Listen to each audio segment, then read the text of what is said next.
कैसे हो दोस्तों, मैं Mohammad Naeem Shaikh, founder cum national president regional political party M political party, एक बार फिर आपसे मुखातिब हो रहा हूं ऑन बिहाफ ऑफ फॉरेन की न्यूज।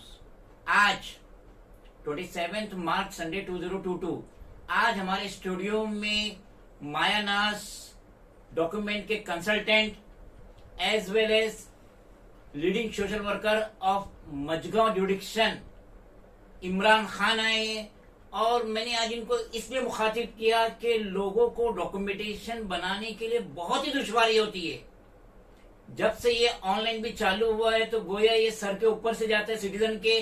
तो मैंने इन्हें इनवाइट किया कि आप आके हमारे चैनल के तहत सिटीजन को बताइए कि सो एंड सो डॉक्यूमेंट्स किस तरीके से बनता है और ये डॉक्यूमेंट्स क्या काम में आता है, इसकी अहमियत क्या है, कितने पीरियड में बनता है और ये किस किस चीजों में यूज होता है। तो मैं आपसे इंट्रोड्यूस करता हूं इमरान खान को। मिस्टर खान, मैं आपसे ये पूछना चाहता हूं कि आज आप कौन से डॉक्यूमेंट्स के बारे में व्यूवर्स को बताएंगे? Income certificate. और ये जो इनकम सर्टिफिकेट कहाँ से बनता है, क्या क्या डॉक्यूमेंट्स की रिक्वायरमेंट है, इसकी अहमियत सिटीजन के लिए क्या है, इन डिटेल में जरा व्यूवर्स को बताइए। ये इनकम सर्टिफिकेट हर कलेक्टर ऑफिस से बनता है, जिसे तहसीलदार भी कहते हैं। और इस इनकम सर्टिफिकेट के लिए जो रिक्वायर्ड डॉक्यूमेंट्स है वो राशन कार्ड है, number 1 ration card, number 1 ration card, उसके बाद electricity bill, number 2 electricity bill, Aadhaar card, Aadhaar card, और उसमें नगर सेवक कॉपरेटर लेटर जिसे कहते हैं वो लगता है। अभी हाल फिलहाल में तो 7 मार्च से तो कॉर्पोरेटर की तो वैलिडिटी खत्म हो गई, तो अब इसके आवाज में एमएलए का लगेगा, क्या लगेगा? एमएलए का भी लगता है, और उसमें जैसे अगर हॉस्पिटल के पर्पस के लिए चाहिए तो कॉस्ट सर्टिफिकेट लगता है। कॉस्ट जो डॉक्टर रिकमेंड करेंगे कि कितना एक्सपेंसेस आने वाले हैं इस ट्रीटमेंट के लिए। हाँ, ये और अदर डॉक्यूमेंट?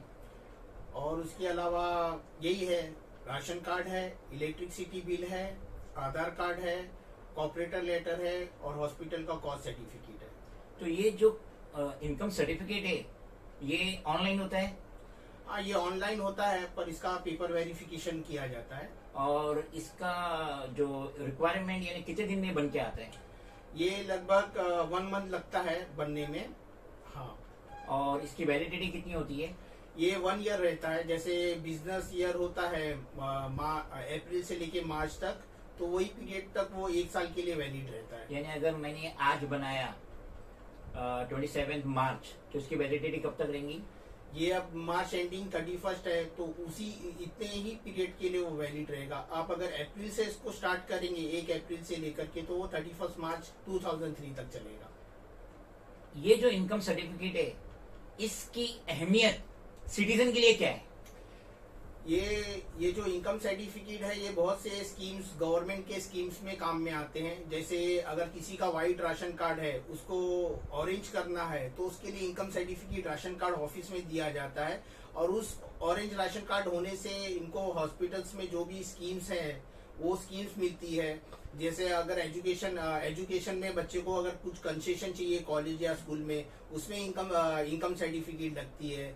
जैसे हॉस्पिटल के अंदर अगर डॉक्टर ने उनको कॉस्ट सर्टिफिकेट दिया तो उस पर उनको कंसेशन मिल जाता है।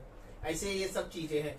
चौथी चीज इवन इसके अंदर ये है कि जैसे माड़ा है, माड़ा के अंदर किसी को घर अलॉट हो गया है, तो उसमें भी दिखाना पड़ता है कि उसका इनकम क्या है करके। तो उसके लिए भी जो कलेक्टर ऑफिस से इनकम सर्टिफिकेट मिलती है, तो उसके लिए वो सब चीजें काम में आ जाती है। मैं ये पूछना चाहता हूँ कि जो हमने ऑनलाइन अप्लाई किए, तो कलेक्टर के इधर से कोई ऑफिसर घर पे आके वेरिफिकेशन के लिए आते हैं? अक्सर अगर उनमें ऐसा कुछ लगा कि उनका क्या इनकम है क्या नहीं है, अगर उनको ऐसा लगता है तो आते हैं करके। और ये जो बीएसटी का जो इलेक्ट्रिसिटी बिल चाहिए वो लेटेस्ट चाहिए कि 5-10 साल पुराना चाहिए? उसमें लेटेस्ट भी चाहिए और 5-6 साल जूना भी चाहिए। इससे वो लोग एवरेज निकालते हैं कि अगर ये इलेक्ट्रिसिटी इतना पे कर रहे हैं, अगर ह्यूज पे कर रहे हैं, तो इनकम उनकी उस लिहाज से होगी।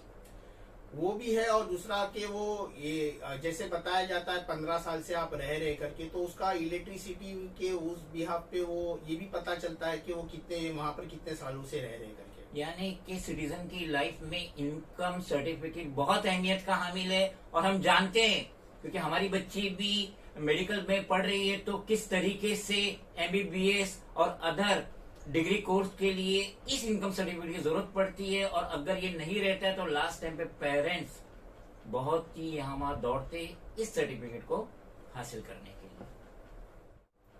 मिस्टर खान, व्यूवर्स को आप अपना पूरा नाम बताइए, कॉन्टेक्ट एड्रेस बताइए, मोबाइल नंबर बताइए, और आप उस वक्त क्या टाइमिंग है आपका मिलने का, जरा बताइए।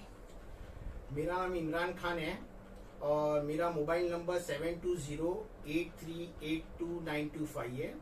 मैं वापस रिपीट करता हूँ, मेरा मोबाइल नंबर 7208382925 है।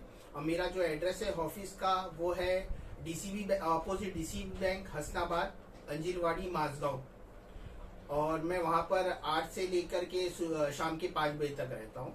वहाँ मेरी ऑफिस है, वहाँ मेरे अब्बा बैठते हैं।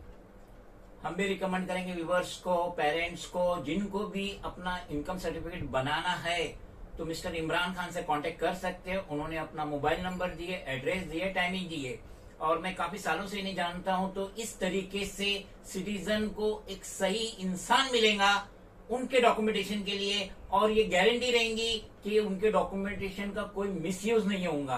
क्योंकि हम जानते हैं बहुत सारे जेरोक्स वाले सिटीजन के डॉक्यूमेंट का मिसयूज करते थे। हाल फिलहाल हमारे पास एक केस आया था, राजू करके, इस्लामिया मंजिल, बद्दुर अंगारी स्ट्रीट, उसके घर पे, जो ये महाड़े की बिल्डिंग है, उसके घर पे किसी गैर मुस्लिम ने लाइट बिल सबमिट किया जीएसटी में और उसका बेनिफिट लिया। और लास्ट वीक राजू को सम्मन आया, इनकम टैक्स से सम्मन आया, चर्च गेट के सामने जो ऑफिस से सम्मन आया कि आके मिलो।